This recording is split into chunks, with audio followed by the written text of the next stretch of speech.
Hey,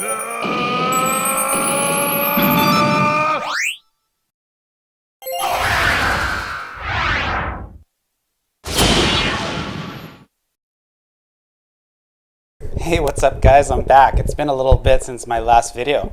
Channel's growing pretty well. I think we gained like 25 subscribers since the last post, which for me is a lot. So thank you everybody for supporting me with the subscriptions. By the way, if you are not subscribed to this channel, which according to my statistics, about 95% of you are not subscribed to this channel, please go ahead and subscribe now. So this is an RPG Maker channel. It's a game dev channel as well. Next week we have a really exciting video coming up that I've been working on for quite a bit. It's going to be about exporting your game into Android.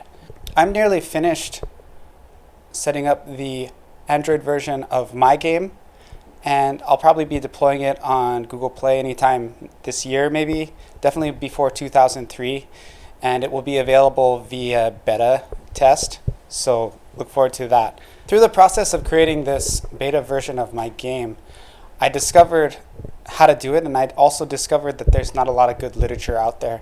So if you are interested in learning how to export your game to Android, go ahead and click here. And of course there will be a link there if the video is done by the time you're watching it, which it most likely is. How do you guys like my new haircut? I got the beard off and I shaved my head again. It's time for a brand new day, brand new change. Some really exciting things are coming up on the horizon.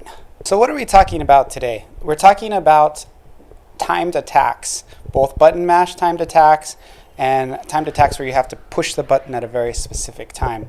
I implemented something like this into my game very recently, and a lot of people were very impressed by it. I posted it on Reddit and people were just like freaking out. So I'm going to go ahead and make a tutorial about it, because if people are freaking out about the GIFs that I made, they're probably going to be equally or more freaked out if I show them how to do it. So far what I've done is I created a blog talking about what to do. I want to say right off the bat that this video is not going to really be necessarily a traditional tutorial. I'm more going to talk about some of the general concepts. And in addition to that, I want you to know that this is also a very advanced feature. At first I had timed attacks in my game when I first made it, and then it was something I had to take out later. I got the functionality, the feature, through some random dude, SRD's plugin, and it worked really well. It worked great and I was really excited about it. But unfortunately, it sometimes caused my game to crash. And that didn't happen right away. That happened as I updated my RPG Maker version. So what I did is I found a way to do it purely through events and script calls. Now, for those of you who don't know what that means there's really no plugin required to use timed attacks and mash attacks for this functionality in your RPG Maker MV and MZ game. You can get a little bit more out of it if you have some plugins, or if you have some JavaScript knowledge, even better. But you just don't need plugins to do it. So let's get started on talking about how to do it.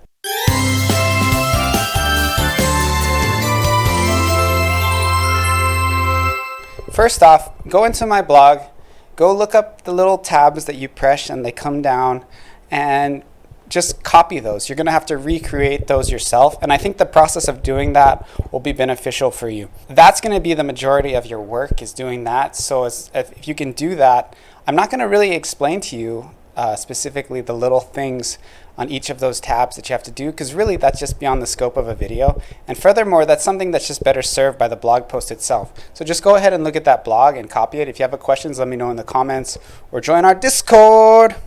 Now, since this isn't a step-by-step tutorial, I'm going to give you some general things to watch out for when you're trying to do this.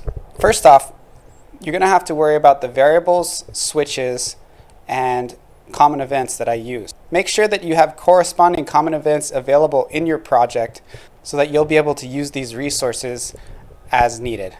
Now, in order to get this to work in your project, the script calls are probably going to be the most difficult thing you have to do.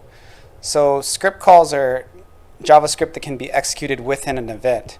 The three ones that I think you should watch out for the most are move picture, tent picture, and play SE, which is play sound effect. I left a reference in my blog, and I'll leave it in the description of this video as well, to a script call reference guide provided by Stella. Shouts out to Stella. I am going to talk about the three script calls that I referenced in this video, and we can take it from there. So first, move picture. That one will move your picture.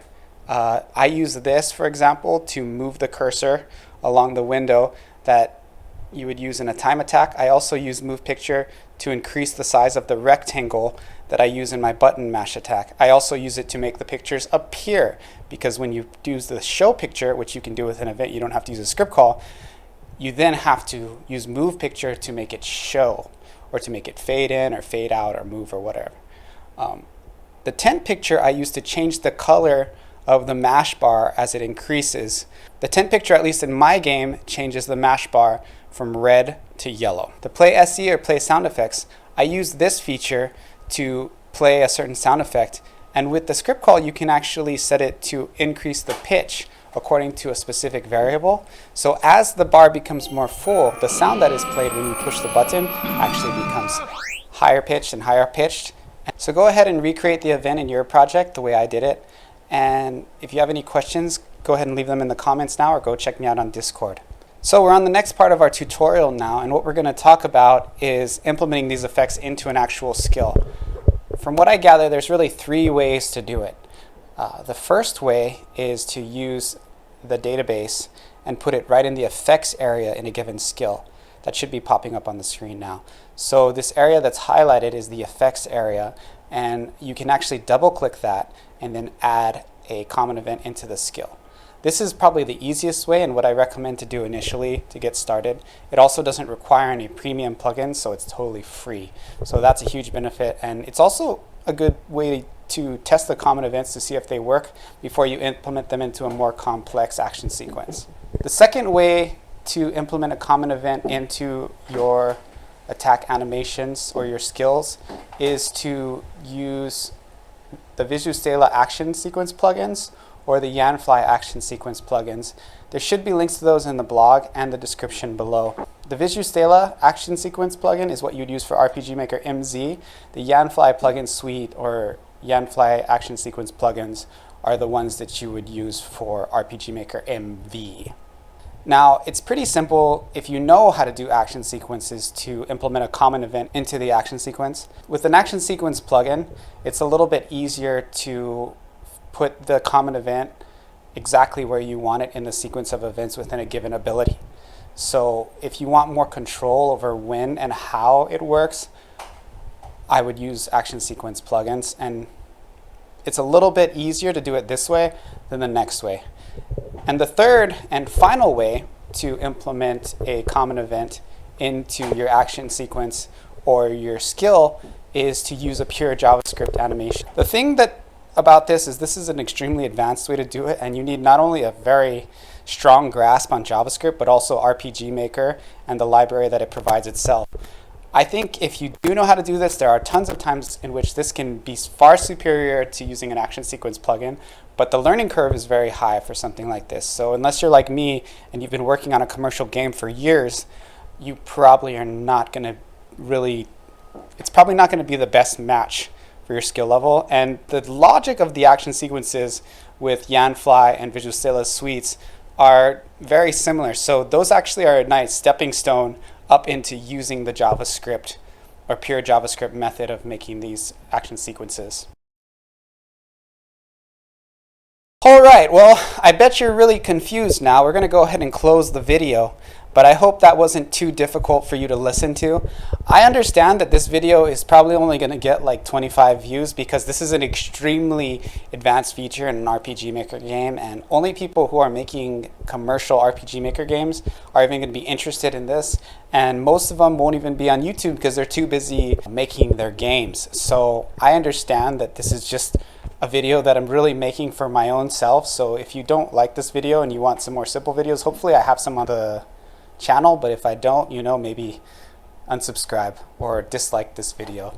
I don't know. No, don't unsubscribe. But you can dislike the shit out of this video if you want to. I really could use the engagement any way that I can get it. So I don't have a ton of announcements. I guess I recently gained a couple followers on Instagram. Still haven't hit that 1,500 mark, no matter how many times I beg people to follow me on Instagram. I also have gained about 25 viewers on YouTube, which is the most I've gained in a month period in the history of the channel.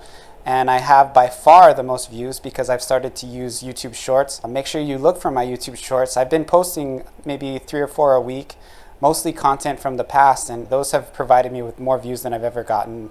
I think I got about 3 times the amount of views that I normally get this month compared to my average, so that's pretty incredible. Again, if you have questions about this tutorial or any of my other extremely complicated tutorials, make sure to join the Discord and let me know in there what I can help you with. I can't really think of much else to say, but thanks for watching this video. I hope it helps. I hope it at least gets you started with action sequences and timed and button mash events, and I hope that it doesn't just confuse you more and make you want to quit RPG Maker. Until I talk to you next time or I make the next video, I'll see you later. Aloha.